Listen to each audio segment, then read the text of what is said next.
Subscribe the channel and hit the bell icon for latest updates. I could go to therapy and unpack it all, but I don't have time for that. Julia Fox on chaos, kink and dating Kanye West. There is a motif running through Julia Fox's new memoir that hints at the incredulity one may experience while reading it. "I can't believe this is my life," writes the 33-year-old in Down the Drain, and the phrase is not a rhetorical flourish. The story of her rackety early years in 2000's Manhattan takes in periods as a runaway, an artist, a dominatrix and a provocateur of a kind that grows out of a very particular, and unsupervised, downtown New York childhood. She has overdosed twice, been in a series of abusive relationships with men, starting in her mid-teens, and fleetingly been committed to a psychiatric ward, and this is before she appears in a hit movie and becomes tabloid bait for briefly dating a controlling and coercive superstar. As a result, says Fox, she was for a long time a titanic pain in the arse to almost everyone she encountered. "I really hated when people felt bad for me. So it's almost like I was an asshole on purpose, to prevent that pity. I was a jerk, entitled and selfish. But I feel like you have to be when you're in survival mode." That survival mode is still in place, although, Fox hopes, these days it manifests in somewhat diluted form.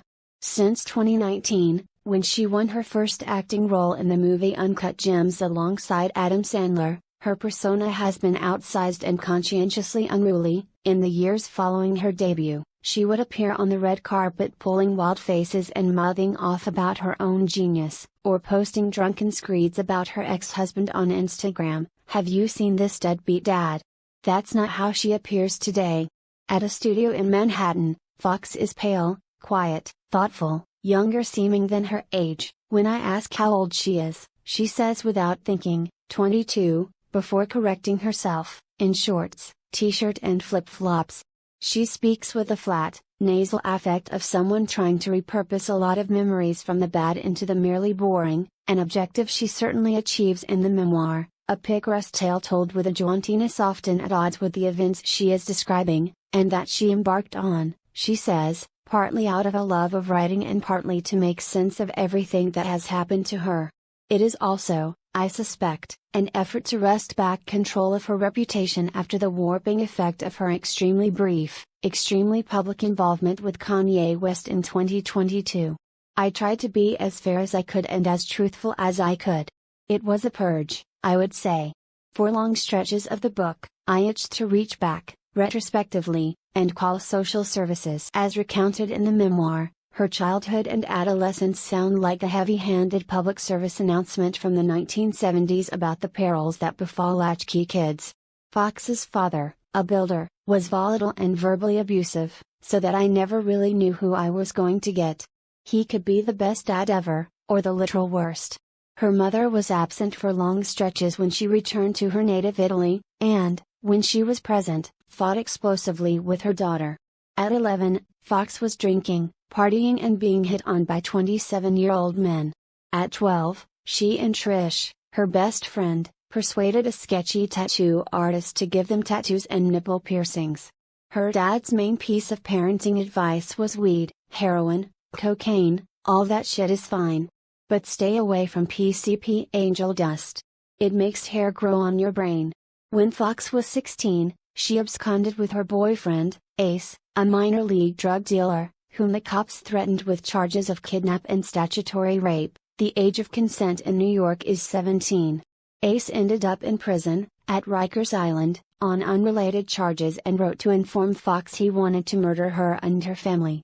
"I decide that I've had enough," she writes, with the guilelessness that informs the whole book. "I'm going to end things with him." One result of all this was a range of tics and behaviors that started young and persist. "I would bite my nails, suck my thumb, hum a lot. I was humming and twirling my hair. I had a lot of security objects."